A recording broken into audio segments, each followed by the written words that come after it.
Traveler, who are all these people? Friends of ours! Allow Paimon to introduce Xiangling, Guoba, and Kuqing. Kuqing?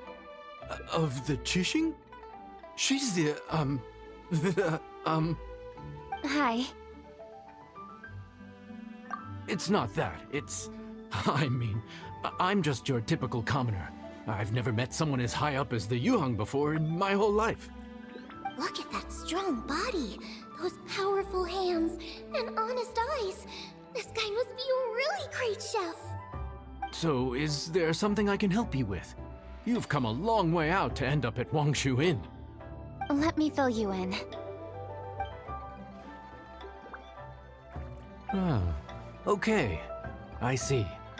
Legends claim that the Stove God once appeared at the Guili Assembly. As Wangshu Inn is the oldest extant building in this area, any historical texts from around these parts are likely to have ended up here. Is there a room in this inn for storing books? And if there is, do any of them mention the Stove God? Well, now that you mention it, we do have a fair few ancient texts here. I remember looking through an old recipe book once. I just need to remember where they're all stored. If you're happy to wait here for a few minutes, I'll go have a look right away. Oh, Traveler, there's something I need to discuss with you. What is it? We need to pay up or something? What? No, I wouldn't take your money. We're all friends here. I just wanted to ask if you had the time to make a satisfying salad for me. A satisfying salad? What for? Yeah, guy who hangs out on the roof terrace, you know? Good-looking fella, not too tall.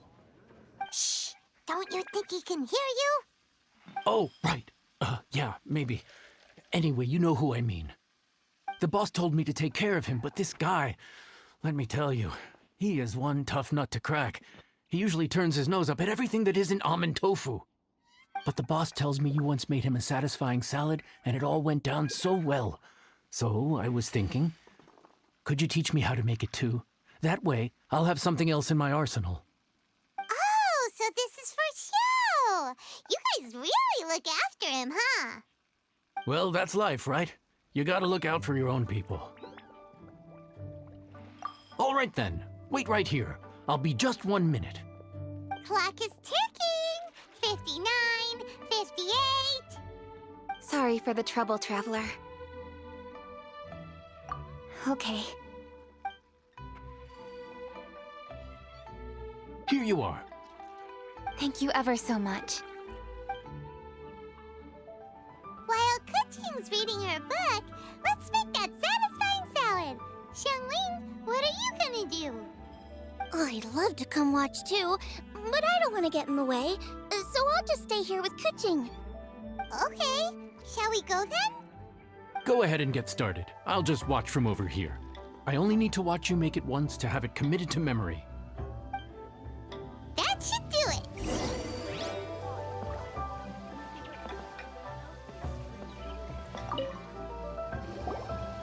All right, thanks for that.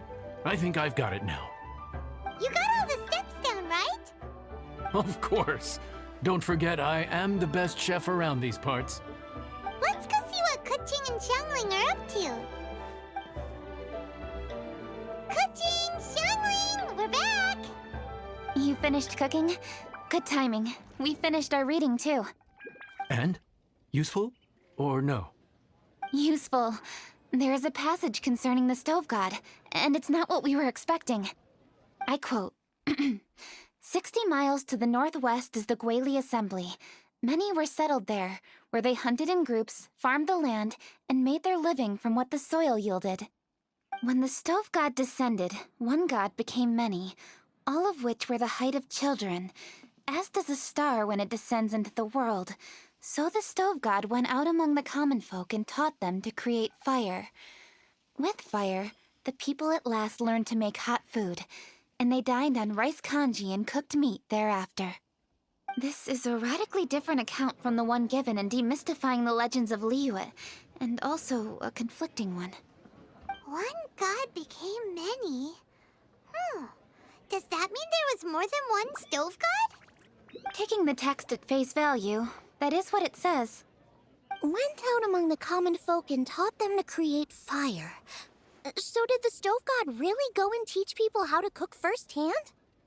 Now that's a god who truly cared for their people. So, we've got two leads, but they contradict each other. How do we know which one to believe? By continuing our investigation and reserving judgment for now. Thank you for this text, Yanxiao. It's my pleasure, really. Think nothing of it. If anything, I should be thanking the traveler. Listen, you've helped me an awful lot. Not just today, but in the past, too. I want to make it up to you properly, and as it happens, things are pretty quiet here today. So I'd like to take the chance to treat you all. What do you say? Will you stay for a meal? Wow, he sure sounds confident in his cooking. I like that. Confidence is one of the best ingredients a chef can have. I really want to try his cooking. I say we take him up on his offer. It's hard to refuse a generous offer like that. Yes, I think we can fit this in. Yanxiao, we await your culinary creations with great anticipation. I won't disappoint. Everybody, please be seated! You think you own the place. I'll sit here with Guoba.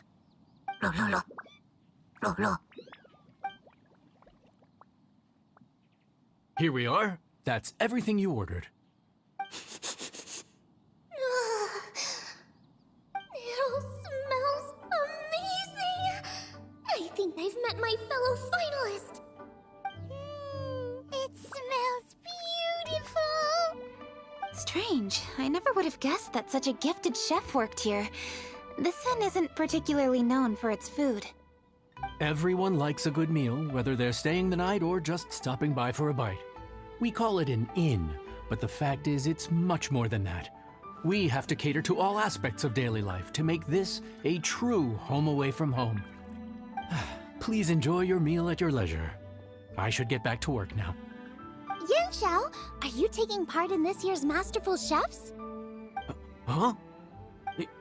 You too?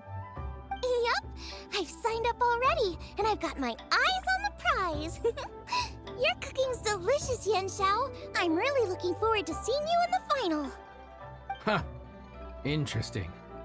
All right, I'll see you there. What was that? Some kind of power move? No, it seemed more sportsmanlike than that. Yup, he's a really talented chef. His food was excellent, and it showed he has a level-headed personality. That's the kind of chef that could be a match for me. I haven't had any competitive cooking experience since my cook-off with Brooke in Springvale. You're too kind. Guoba, what are you doing? Guoba's eating the... Those were Kuching's! How could you steal them while she wasn't looking? Oh, my golden shrimp balls. Huh? You ate every last one? Oh, Guoba, we've been through this. When we're with friends, you gotta be on your best behavior, okay? I'm so sorry, Kuching. I promise I'll make it up to you. What's the big deal? We can just get another plate. After all, it's Yanxiao's treat today. It's not the same, though.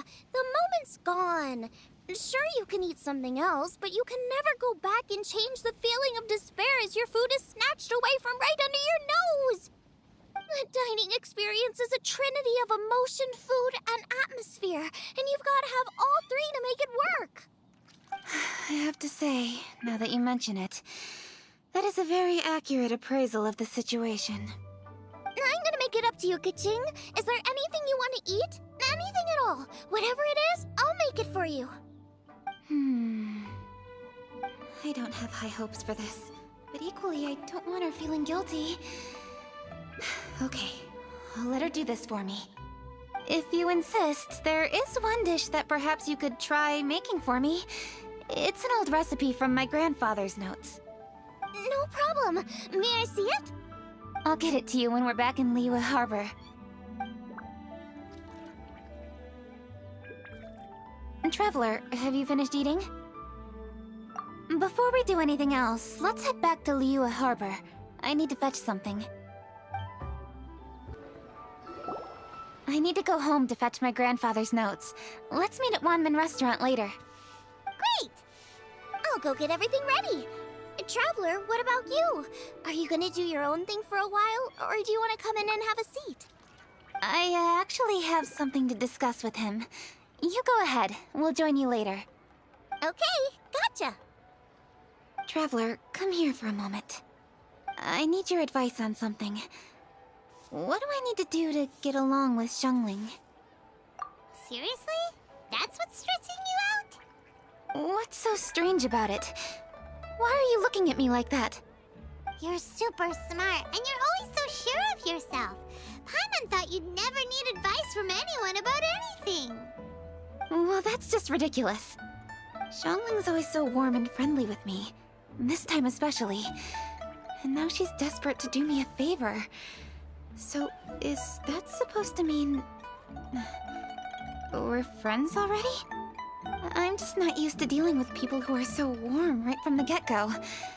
How exactly am I supposed to respond to that? Oh, okay. Noted. Thank you, Traveler. I'll see you again shortly.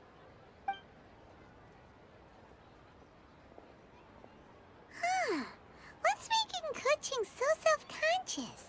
Paimon thought nobody would be able to get under her skin.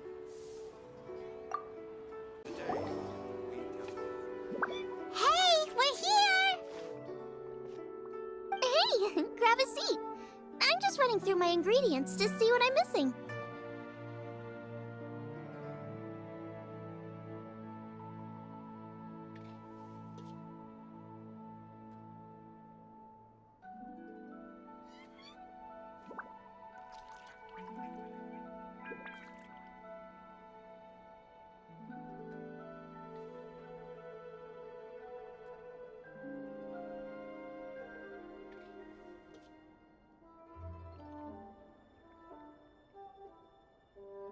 Oh, we're gonna do this now? What is it?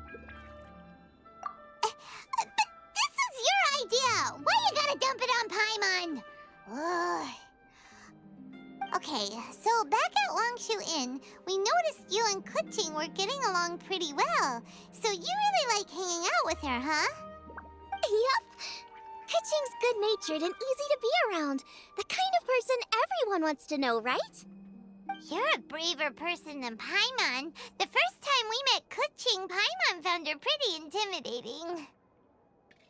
You think so? I remember thinking straight away that she was really easy to get along with. Didn't you see her sneaking treats to Goba back at Wangshu Inn? Yeah, she's great. We know that now. We're just talking about first impressions. First impressions? Oh, okay. Hey, have you guys eaten grilled shellfish before? They can be hard to crack at first, but they taste amazing that way. We've eaten shellfish before, but I don't think we've ever tried eating them grilled. Oh, you're missing out. I'll grill some for you another time.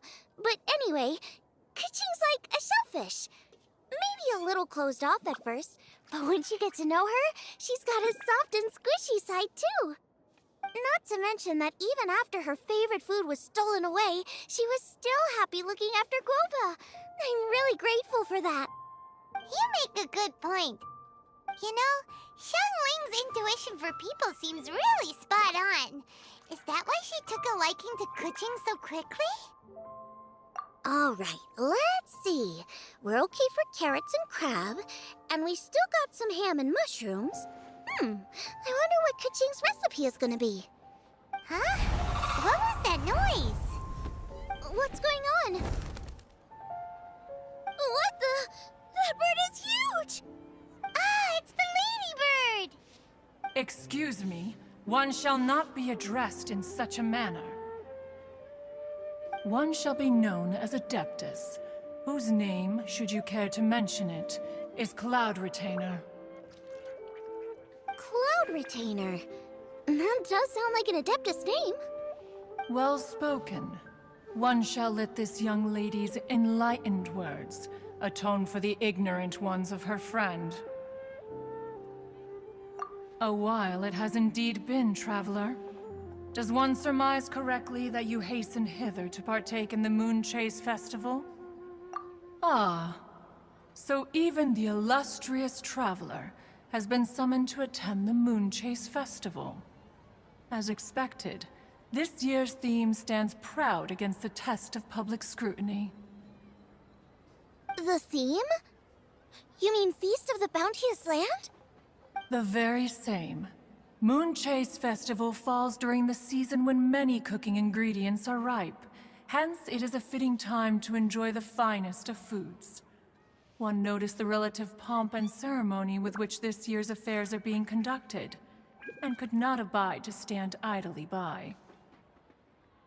Let it be known that one's culinary proficiency and ingenuity is uncontested in all the world. Thus does one now appear in this realm, that those who inhabit it might witness one's latest creation, a supreme cuisine machine. A supreme cuisine what? What's a supreme cuisine machine?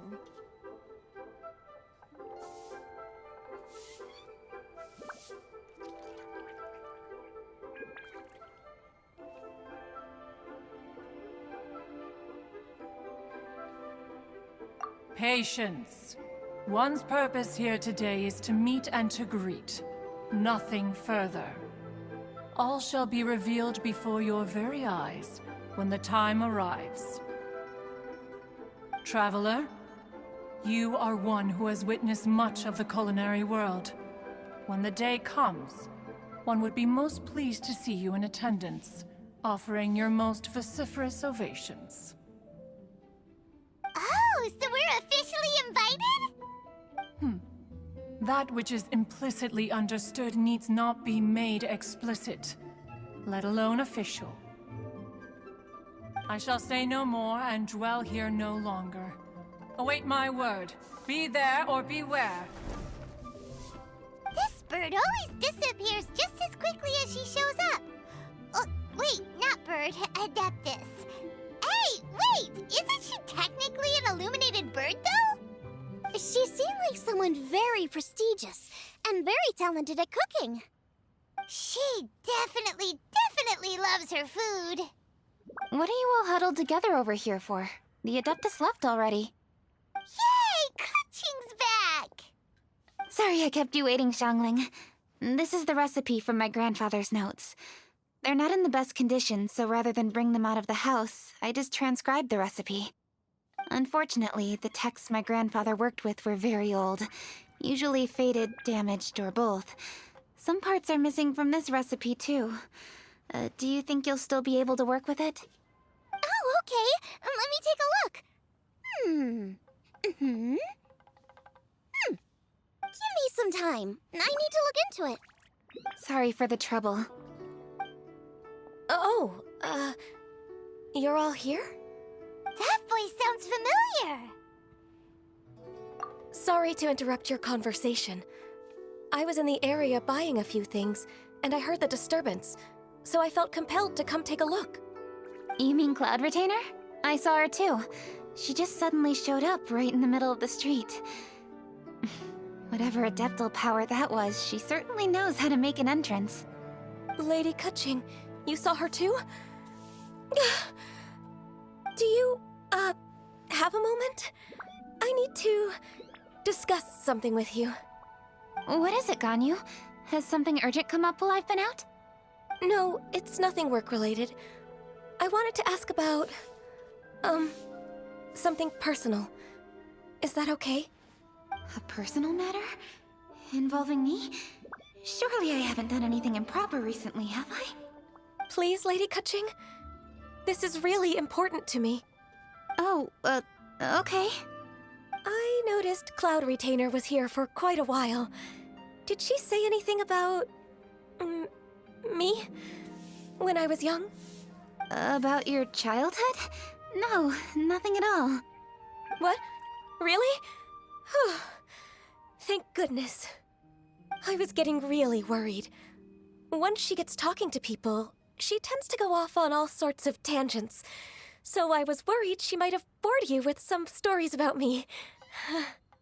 Your name didn't even come up, so you've nothing to worry about.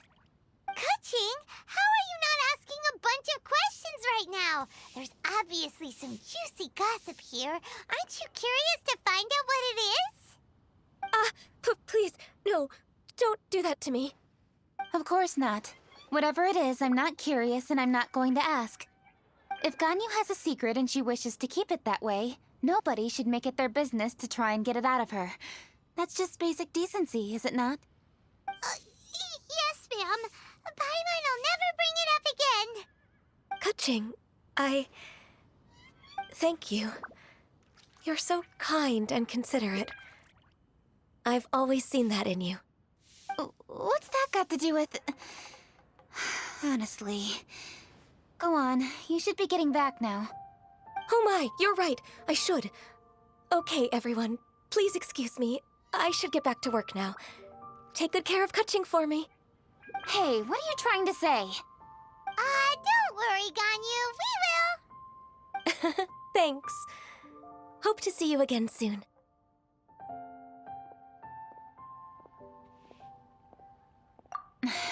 Just ignore her. Hey, everyone. I just had an idea.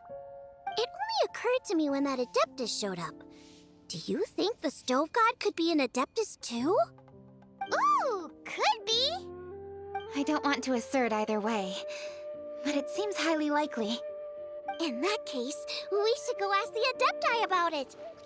I think my master might be able to help. Master? You mean your teacher is an Adeptus? Uh-huh. She's over at Eugene Terrace. Come on, I'll introduce you. Master!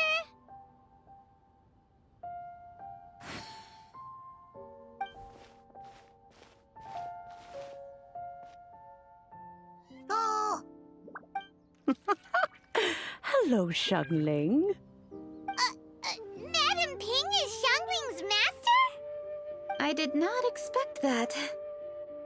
Master, how are you keeping these days? Are you well? Oh, very well, thank you.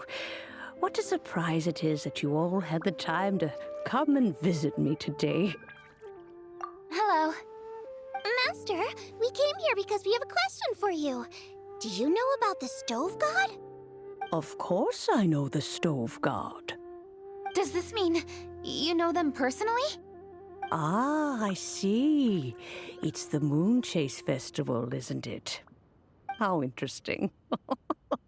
So you came to hear some stories about the Stove God. That's right. We're investigating something that happened recently. I see. The great stone surfaces. And so you open an investigation. I must commend your guesswork this far. I did indeed know the Stove God of whom you speak, but it was a great many years ago. Moon Chase was originally a rite observed by the Adepti, not something in which the ordinary people of Liyue would ever partake. But over the years, they have sought to emulate it for themselves many times, giving rise to various festivals bearing the Moon Chase name. On nights when the moon shone bright, everybody would get together for joyful reunions. There would be fine food, fine wines, and choice teas. Later, Rex Lapis unified all of these various festivals under the Moon Chase name to honor an old friend of his.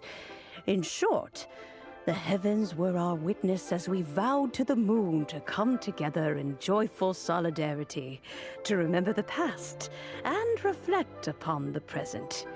That is the meaning of the Moon Chase Festival. Rex Lapis.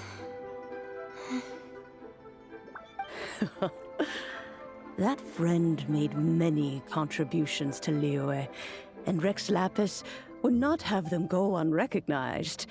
Turning this season into a commemoration of his old friend was also a way to honor that friendship. I can only presume that the Stove God Festival was one of the many subsumed into the Moon Chase Festival. In the hands of Rux Lapis, our nation's traditions were faithfully upheld. It is to their detriment that we must now be the ones to inherit this duty. Ah, Kuching, I simply won't allow you to be so down on yourself. Nothing would delight Rex Lapis more than to know that those who follow in his footsteps continue to value these traditions and are working tirelessly to do them justice. Thank you. Lady Kuching. Huh? Lady Kuching, Lady Ningguang wishes to speak with you. Ningguang's looking for me? Must be important. Please excuse me, everyone. If I'm not back soon, you'll find me at Ningguang's office.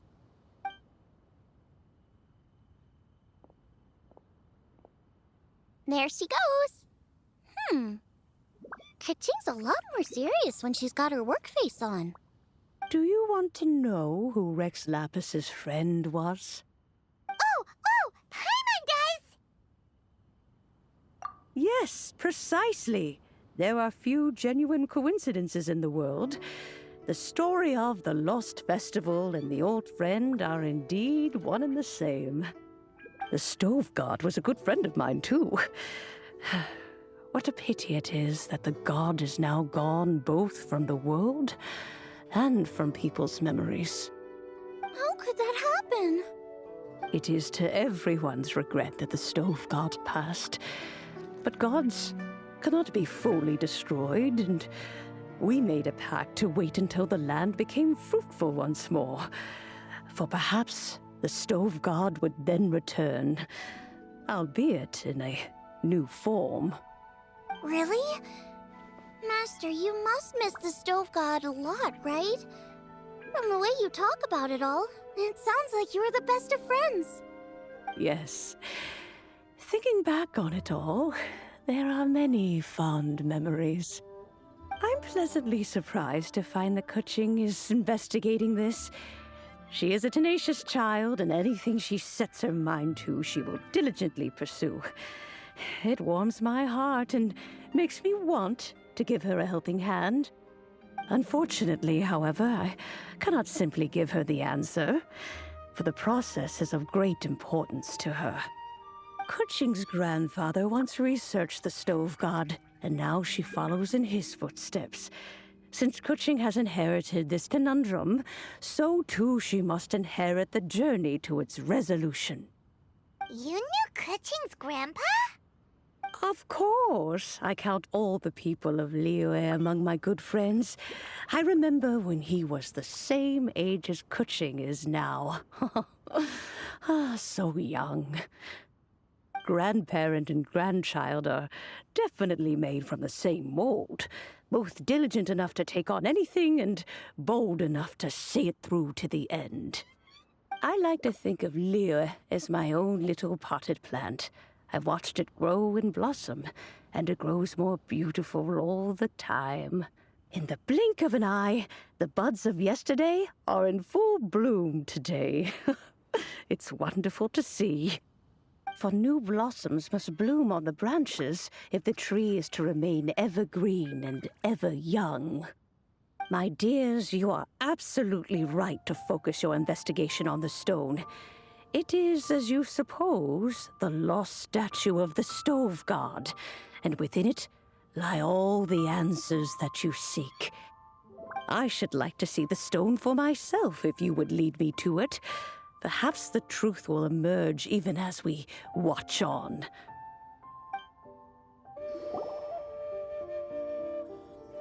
You're all here. I was just about to send someone to fetch you. Kuching, has the stone undergone any changes? A crack has appeared in one corner, but we still can't tell what's inside. What happened? Did someone chip it while no one else was looking? More likely a natural occurrence. Our weapons have had no effect on it. How would a natural occurrence crack it open? This is because the Stove God draws power from the actions of the masses. The heat of a busy kitchen, the joy of a reunion.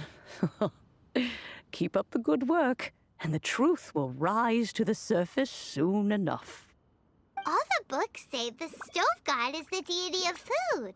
So is the stone opening up because everyone's cooking for the festival? Statues draw power from their people. So, if the stove god has dominion over cooking, could it be that the passion people put into their cooking gives power to the stove god? Ningguang and I chose Feast of the Bounteous Land as this year's theme, and now every chef signed up for the competition is busy preparing. Paimon's theory is not an unreasonable one. Plus, a lot of families have reunion feasts around this time. With everyone back home, the whole city's bustling with people, and that adds a lot to the festive atmosphere. So if the stone cracked because Leo started getting festive, that must mean that when the festive fever peaks, it'll bust right open, right? That's gotta be it, right, Master? Well, we'll have to see then, won't we? Okay, the fact that cooking is involved gives us a perfect opportunity. The selections phase of Masterful Chefs will be held indoors and seen by only a few people, but the finals will be held outside in public. Everyone who wants to will be able to come and watch it. The atmosphere will be incredibly lively, no question. And when the finals end, boom! We'll get to see who the stove god really is, right? It's definitely a possibility. Well, I've already signed up, so I should be able to help. Yes, for a chef as accomplished as yourself, getting to the finals should be a breeze. All this talk of cooking competitions is making Paimon hungry. Oh, Paimon can't wait! It'd be great if Paimon could take a nap and then wake up when it's the finals.